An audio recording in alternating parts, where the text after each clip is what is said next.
This is tape 5, December 9th, 1998, interview with Bernard Szabo. Why do you think you were so restless? I guess, well, for the first time I lived in a country where everybody says free you, free you, free you, free. I just want to say how free, you know. I know you have to make a living.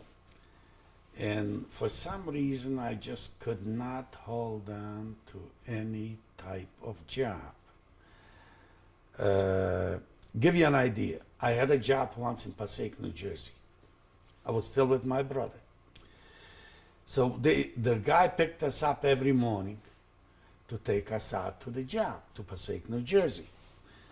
Nighttime, he told us we are on our own. I said, wait a minute, you pick us up, you got to take us home. So, you know, I wrangled with the guy. The guy liked me, you know, I mean, you know, I was beginning to make a, you know, decent wage. But I says, heck, he can't take me home. I don't want the job. That was it. I mean, you know, the job didn't mean much to me. I could not find myself. I knew I have to do something for a living. I figured I'll figure out something. Anyhow, I saved up about $40. I went to the station, to the Penn station. It used to be the old Pennsylvania station. That was in the, what was it, 48 something, 49, something in that neighborhood. Yeah, it was just a few months I was in the country.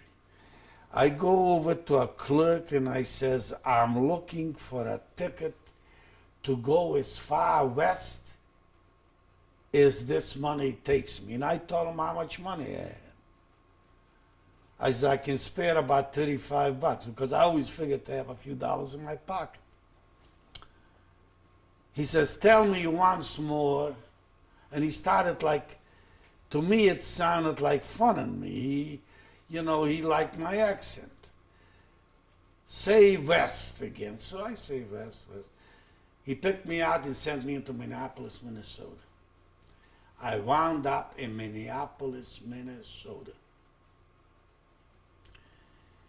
I came into Minneapolis, Minnesota, came into the station, and I saw over there what it said first aid. I already knew how to read English a little bit, 2-3 months.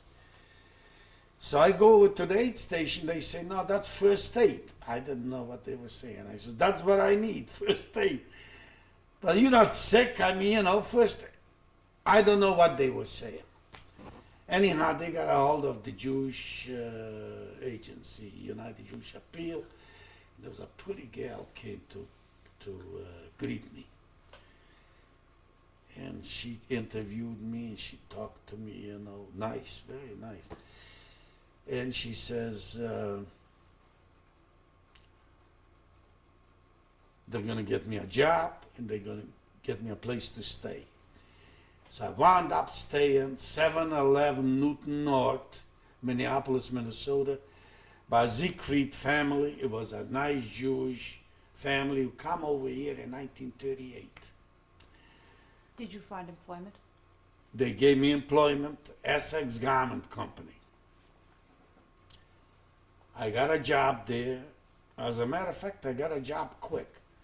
And I think I got $40 a week. And I paid about $40 a month for, you know, boarding a room or whatever. Anyhow, you know, right away employment was no problem. So they gave me a job. So the first job, the guy puts me on doing something, I think, in the sewing room or some damn thing, and I didn't like it. Then he took me off and gave me another job to on the press, you know, pressing. Then he took me off. Now, here I thought he was stupid. He saw I was a greenhorn, right? He gave me a job in the shipping department. How can you take a greenhorn, a fellow, you know, I didn't know stamps from, didn't know from nothing. I figured the least amount of stamps you put on, the more money you save, you'll get a raise. Who the hell knows? All of a sudden, the packages started coming back. The guy comes in screaming. I know. I still hear. He comes in screaming. What the Sam heck?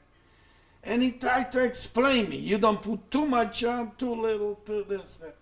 And he talks to me every language. I says, look, just talk English. Anyhow, I got the job. And he kept me on the job. But he put somebody with me, to check out the stamps. So I wouldn't put. The packages came back, So I stayed the Essex Garment Company there, the shipping clerk. On the way home,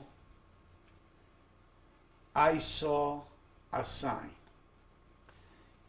Walking home, it was summertime. This was still in 48. 48? Yeah, it's still in 48. In Minneapolis, you have wide streets. You ever been in Minneapolis? Wide streets. Beautiful city. So I come over there, and I see a sign there that says, Uncle Sam wants you. And my curiosity got a hold of me. I did not know.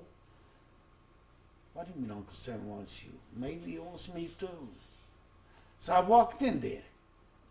I joined the Army. I was 6 months in the country. I had my first papers. Joined the Army. I passed the IQ test to show you how smart I was, how dumb I was. They asked me, I passed the IQ, and everybody was looking, how, and I read pretty good already, and I picked up things. He asked me what my education is. Instead of saying I'm a college graduate, I become all of a sudden an honors Joe. I tell him I 8 grades. That was bad because that means I cannot get my commission in the Army. That means I'll be a non-commissioned officer. And here I tell him I want to become a general.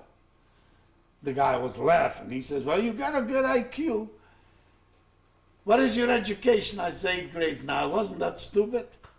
I could have, it didn't matter. I didn't have no documentations.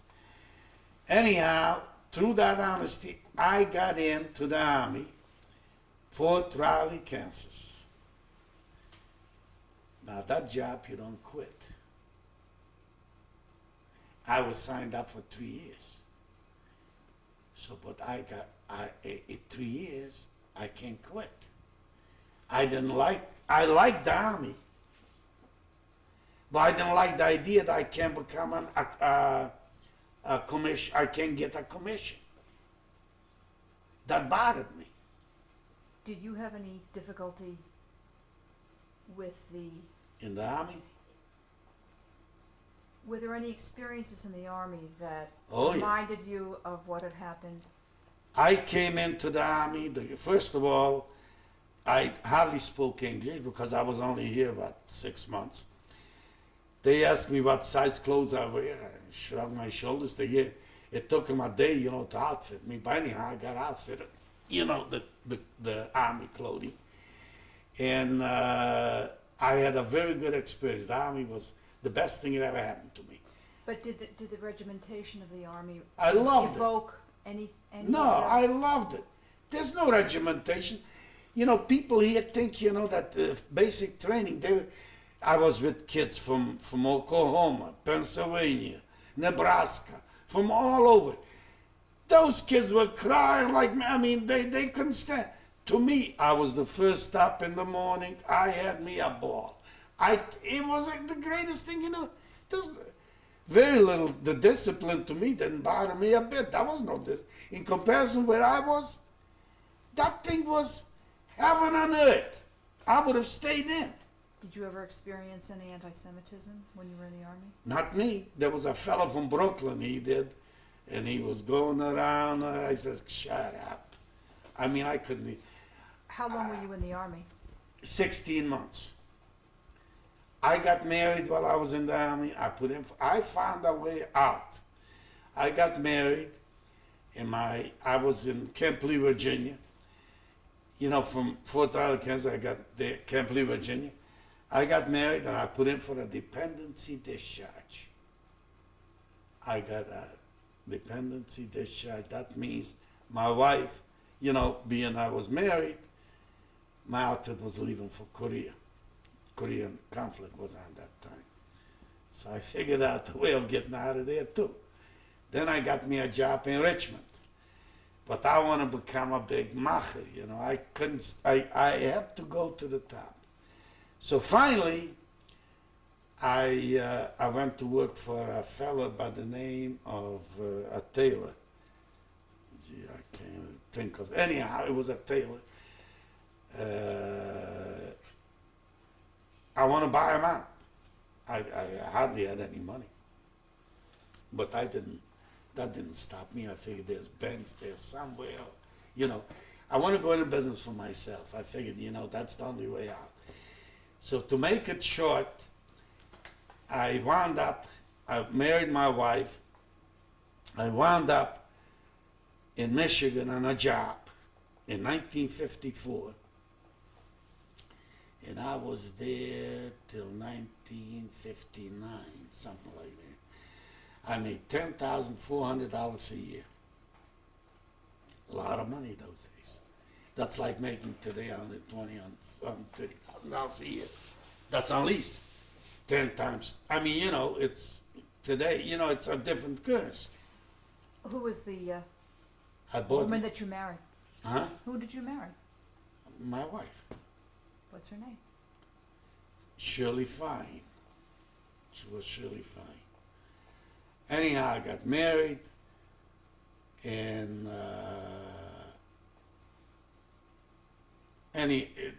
to make it short, I got the job in Michigan, and I moved her to Michigan. We already had a baby in Massachusetts. That's my daughter you're gonna meet, the redhead. Then we had another baby, Valerie, the one that you talked to. She was born in Michigan. I was in Michigan 5 years. Saved about $10,000. I say I got fired. She says, no, you quit. But I still say I got fired. Anyhow, I came in, listen to this. I came into New York. I already was known. I got a job in Pennsylvania to do some samples for Meanwhile, I was living in Emporia, Virginia. I got a job in Virginia through New York. And I opened up a business in Emporia, Virginia. I started out with about 6 employees. I wound up with 500 employees. I sold out in 1977. I sold out. What was the business? Making children's dresses. What was the name of the company? My company, Emporia Garment Company, Roxabelle Garment Company, Franklin Garment Company. I had 3 of them. I had 500 employees when I sold out. Who bought your dresses? All the chain stores. All the chains. I sold out to Petite Frocks in New York, an outfit. They bought me out, stock, lock, and barrel. All 3 plants were sold. Did you spend your life in the production of clothing? Right. I spent my life in the production of clothing, and after I sold out, I made my money. Really, you know, in the clothing business, you don't make any money. The money was made, I made my money is because I built my own factories. Now you're going to say, how in the hell I learned that there's a center block and there's a cement block and that you pay so much, 1,000 for block, so much 1,000 for this. And before I knew, I worked electricians and I worked masons and I had all kinds of people. Like even now, all I got is a little bit of rental left. That's all. In other words, I always made a living. I did not get up to becoming like an arm and hammer. You ever heard of arm and hammer? Made a lot of money. I never, but I read about him. Leah Cook, I admired a guy like Leah Cook. I read his book. He got fired, and yet he made a big deal with Chrysler. But I never got up there. What qualities about yourself do you think contributed to your success? Perseverance, nothing else. Knowing what I don't know. Knowing what you don't know is the biggest thing in life.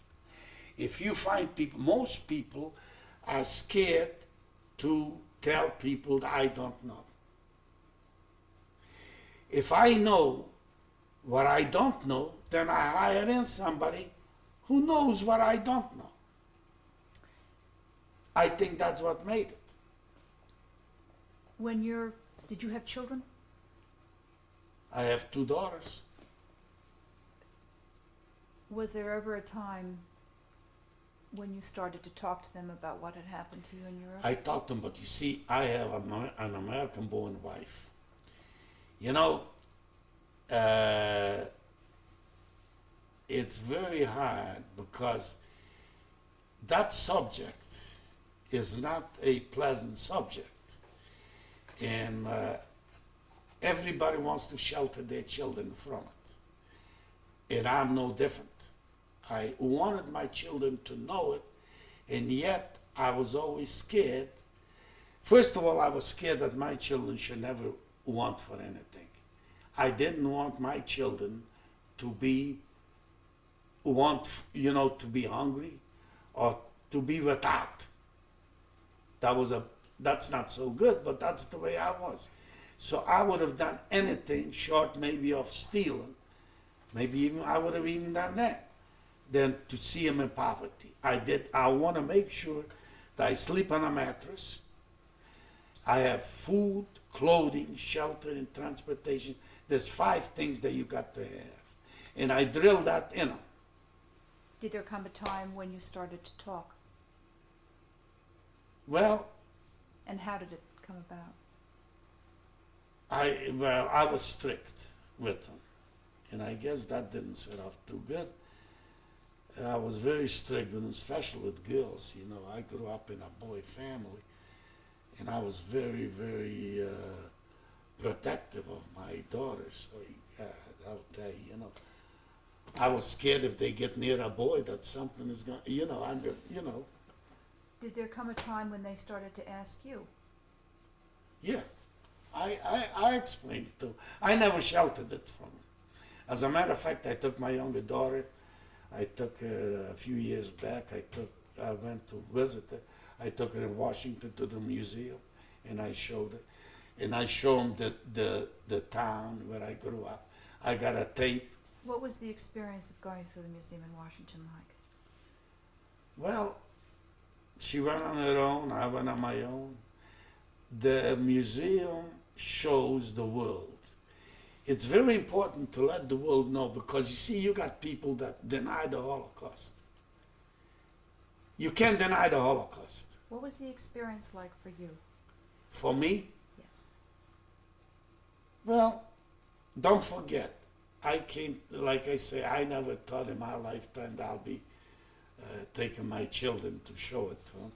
So to me it was a very sort of an experience that at least the world did not forget.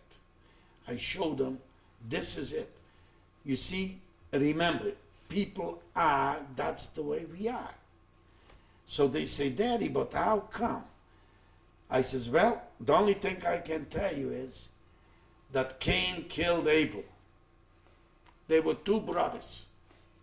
What about the part of the museum that is devoted to Auschwitz? Oh, you mean the children's clothing and the thing? Well, that's what it was. I mean, what can I say about it? I didn't like it. It disturbs me. I can't go through it again. I wouldn't go through it again. It's very, very, very painful for me to see it because, don't forget, I had nephews, nieces, the same age. I mean,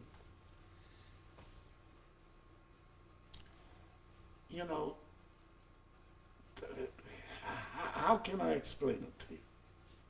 There's no way in the world I can blows your mind.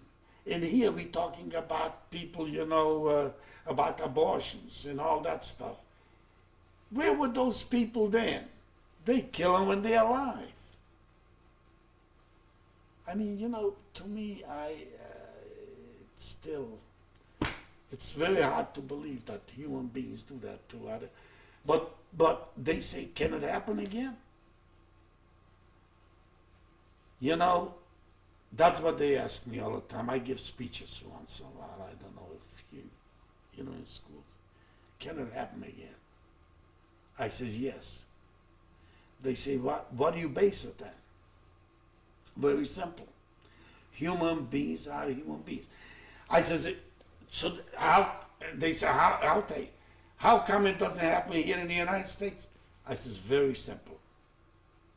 I can give you a very simple answer for it. Walk into a grocery store. If you got $1.98, you're gonna fill your stomach up. As long as you got, one way or another. And if you got a full stomach, maybe you're gonna react a little different. A lot of it was economics, and a lot of it was bigotry and religion. Religion is a big part of this bigotry. The older I get, sometimes I'm beginning to think that all religions should get together and say, we all human beings, we all flesh and blood, let's figure out a way that we all God children. I believe there is a God, but I don't think he's Christian. I don't think he's Jewish. I don't think he's Muslim. I don't think he's Buddhist. Why do we have all these disparities to kill each other? How did religion play a role in your adult life here based on what happened? In my adult life, it played a very big part. I made sure, and I told my kids, and I don't make no excuses for it. I told them that they will not intermarry as long as I'm alive. Now that I'm older, I'm maybe a little milder.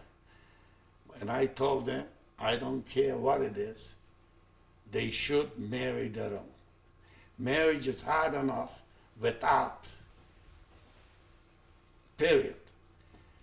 And I was very, very, I blamed, I told you before when I started, I blame the church as much as I blame Hitler. I can't give that speech. When I go out to speak, my daughters right away tell me, Daddy, don't talk about the religion. I said, I'm not scared. That's a fact. So I don't say it. How does the Holocaust impact on your life today? Today it's over. It's over 50 years. Are there events which bring back memories? Well, like Yugoslavia? Is that what you want me to talk about? Okay. The Serbs are the bad people according to the American way of thinking because it's a payback. Yugoslavia was one thing on the Tito. The worst part of Yugoslavia were the Croats. I don't know if you heard about it or not. For the Jew, the Croats were worse than any Germans around. Okay? The Muslims, the Bosnia, where the Mufti of Jerusalem was in there. Very bad for Jews. The Serbs were the ones during the Second World War, believe it or not, were the decent people. So now it's a payback. So now we call the Serbs the villains. Am I right? Now I give you my version of it. Is that what you wanted me to say? I wanted you to say... That's the way I feel about it. But are there other events What about incidents of anti-Semitism? How does that make you feel? I completely, well, I get, I read about it because I get the Jewish Post and Opinion. I get different things from the Holocaust, from what's his name? I can't remember the name. Anyhow, I get different things. I read about it. It disturbs me. But then again, there again, I come home to the same thing. As long you have religions, you'll have anti-Semitism. One religion, ill not that. Look at Ireland. Both of them are Christians, right? They're killing each other. Why? Did you figure out why? Because one of them says, this way. The other one says, this way. So you going this way, I'm right and you wrong. Do you see what I'm talking about? I mean, does it make sense to you what I'm saying? Or am I off the beat? Why? What's the difference? If it's a God, he's infinite. What's the difference to him if I go this way or I go this way? But that's enough for me to hate you and you to hate me. Do you see what I'm talking about?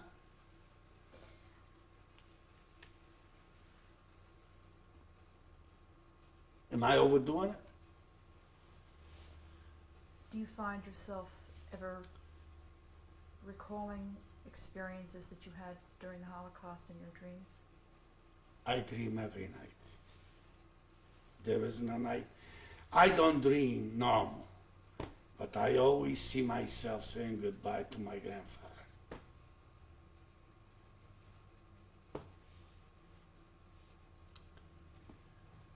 That's normal.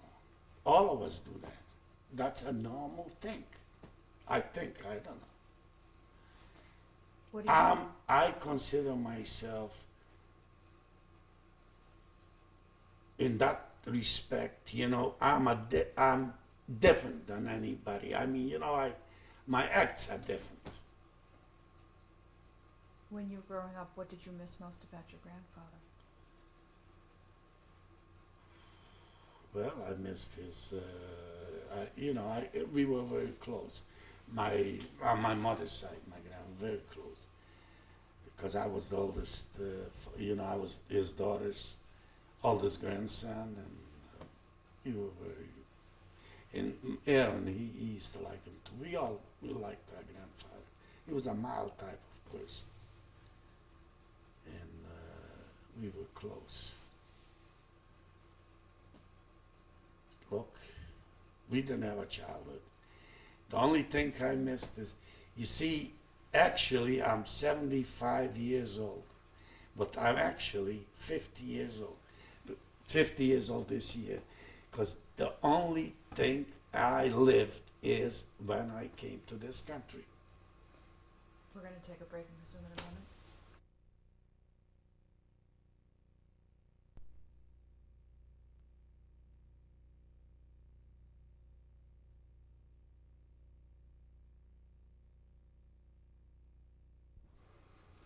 I'll take you out for lunch. Okay, and What is this, 6? this is 6, and we're rolling. This is tape number 6, December 9th, 1998, interview with Bernard Szabo. What did you mean by only being 50 years old? I consider my life started when I came to this country. All the rest was, we missed our youth. Our youth was robbed from us. Even the ones who survived, our youth was robbed, finished. All of that garbage, all of that life that we rehash and all, it's good for history, but it's not good for us because it doesn't do us any good. Maybe we teach other people something from it, but our childhood was robbed, our life was robbed till the day we landed here. My brother started his life when he was 18. I started my life when I was 24, when I landed in this country. Period. This is it. That means, don't matter how, what, even the few days that my struggles with the jobs, I lived like a king. I got my $30 or whatever. I can go into buy a meal. I paid my landlady. I mean, you know, I lived like, all right, I didn't drive no cars, but I had something to look forward to. I lived in a free society, which I had to free myself. That's why I was so restless. Because I wanted everything. Like my cousin, you know. I had cousins, they lived in Atlantic City. I picked you up and you said you want to have this and you want to have this, you know. They could not understand me. That's why we had a hard time communicating. And I was very mad at them for a lot of reasons. I figured they could have given my brother a job. I had a cousin of mine, you know, a lot of things. Do you think it's possible to forgive? Oh yeah. Forgive for what? Forgive, I forgive. I don't have any hard feelings. Somebody asked me a question one time, but if you would see Hitler, what would you do with him? I said, I just tell him go to hell in a nice, polite way. I would not go. You mean you wouldn't kill him? I says, I sure wouldn't. Why should I kill him? Me go to jail for, heck, I don't want to kill him. In other words, there's no. Before we close the interview, is there any message that you would like to give to your grandchildren? Well, I hope that they live in a free country and they guard their freedoms. And they don't take it for granted, because they got to guard it with their life. Freedom is a precious thing. There's nothing like it. That's the only thing I want them to know, and I never want them to forget it. But I don't want them to be bitter about it or carry on grudges, because that doesn't do anybody any good. I don't carry on grudges about it. I'm talking about it plain simple.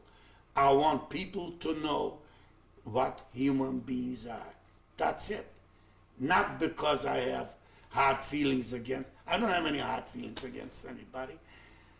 I just hope that maybe this will contribute for them to understand that they got to guard against evil, because evil still exists and it always will.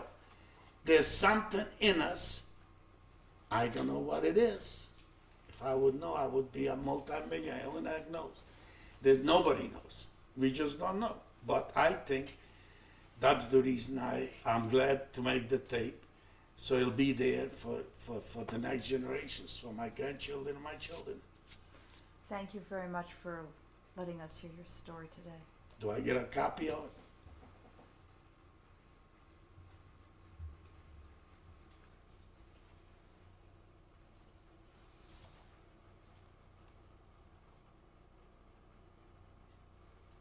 Okay.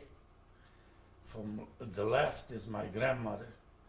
Her name was Shandel Roth. In the middle is her youngest son. His name would be Eugene, Chaim, in Yiddish. And to the right is my grandfather, my mother's father. What was his name? His name was Abraham Roth.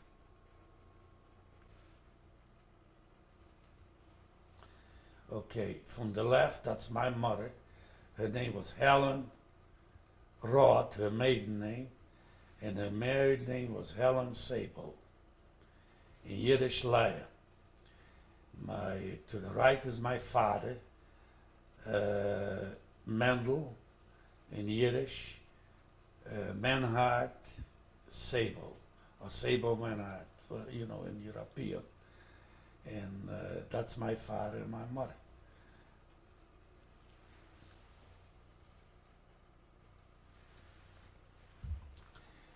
From the left is my brother Aaron, my youngest brother, and from the right it's me.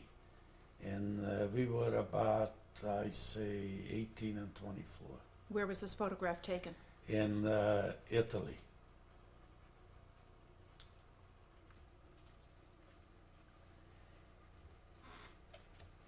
Okay, that's me, Bernard Szabo, and a partner of mine, Ben.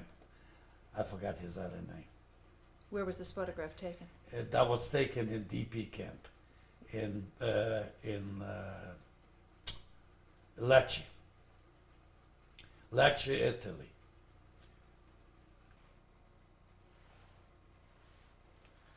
Okay, from left is Glenn Goldnorn, and next to it is his wife, that's my daughter, Valerie Goldnorn. And next is Stephen Green, that's my grandson. And then is Jared Green, that's my older grandson. And then next to it is Lynette Green, that's my older daughter, and Michael Green, her husband. And in the bottom is my wife, Shirley, and me, Bernie Szabo. That's the whole family. Okay. Do you want us, which way do you want me to Look look? at me, not at him. Oh, Look at you. What do you say? And we are rolling, ma'am.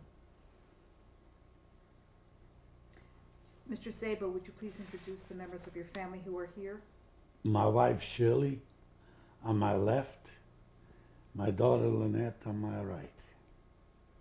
Is there anybody else who isn't here? Valerie is in McLean, Virginia, my daughter. She couldn't be here. Shirley, when you met Bernard, how did you know that he was the one you wanted to marry? oh, I have a very definite remembrance of that.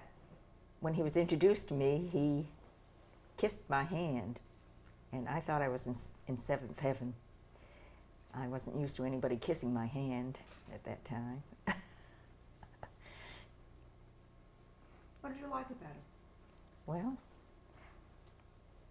I think I fell in love with him because he talked more than I did, and I was a good listener. And he enjoyed talking about the Talmud, and I enjoyed hearing about it. And I found that to be a starting point. When did And you? of course, he was handsome. He was in an army uniform, and he was trim and very pleasant. When did you first learn about his experiences? Well, I knew that he was a Holocaust survivor, but I didn't know the details. And then when he began to have friends who were also Holocaust survivors, they would talk about it among themselves. And although they were a little hesitant at first talking in front of me because I was American and hadn't experienced the same things, they gradually had my confidence, and I had theirs, and they began to talk a little more, and I heard more experiences, and then I heard his experiences. And that's really how I learned. He didn't really talk directly to me about what happened at the beginning. It was a gradual turn of events, and I slowly learned. And in fact, even as up today, I've learned even more. Did the wartime experiences affect your marriage in any way?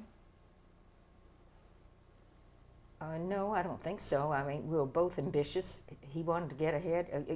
What do you mean by wartime? The wartime experiences? You mean when he was in the army, or?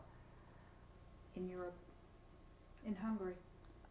Oh, well, because I was. You mean his attitude in the marriage, or? I really don't understand. Do you feel that his experiences growing up as a young man in Hungary and what he experienced under the Nazis impacted on your marriage? Oh, absolutely. I mean, I don't know if it actually impacted on the marriage, but it certainly made me understand him much better. And I just, I had a lot of empathy for anybody that experienced anything like that. That's about all I can say on that. And I had to, we were from two different cultures, and it made it a little difficult with raising the children. I had one idea, he had another, but somehow they got raised, and I think I'm very proud of both of them, so I don't think it hurt in the long run. Is there something you'd like to say about him today? Nothing except I love him dearly, and we've had almost 50 years of marriage together, and we've struggled, and we've had good times and bad times, and we're experiencing all the good times now.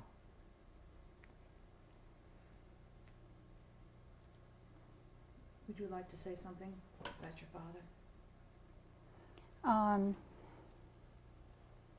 I could say a lot of things. What was it like growing up the child of a survivor? Very difficult, very, very difficult.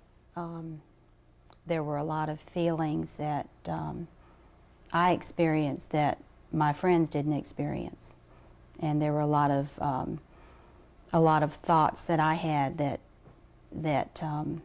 other children never had. Would you please explain that? Sure. Not having relatives on my father's side was very rough. He never let us forget that it could happen again, and I have very vivid memories of times that I heard Holocaust documentaries on the television in the den, and I was in bed. And at that time, we lived in a very small house, and the walls were thin, and I could hear through the walls. And I can remember times when I cried myself to sleep, thinking about that. I can remember times when I was little, and I had bad dreams that the Nazis were going to come knocking at the door any minute. There was a lot of fear, a lot of guilt that I was alive, and they weren't.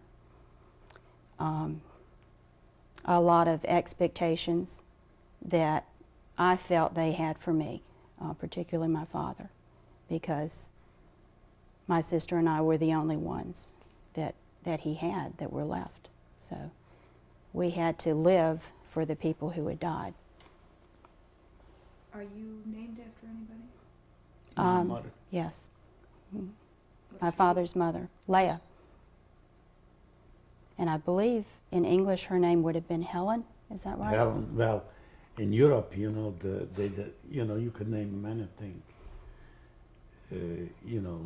Didn't have to synchronize. My mother And came here, up with Lynette from From Leah, she came up with was it a Lynette. Thackeray novel? I think so. Yeah. My mother's an English buff. Is there anything you'd like to say about your dad? I'm very proud of him for all that he's come through and all that he's managed to survive. And it's wonderful that he's willing to talk about his experiences. I teach a course in human behavior at a small college here in town, and he just spoke to my students, and they were totally in awe. So in awe that they didn't know what questions to ask. They had absolutely no knowledge of the kinds of experiences that he's had. I'm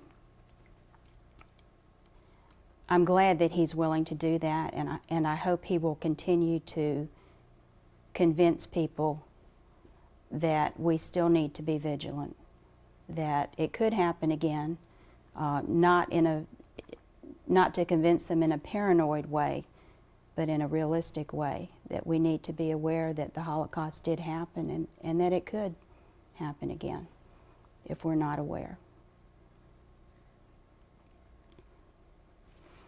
I have something that my sister sent me that I'd like to read, and these were her impressions of growing up as the child of a survivor.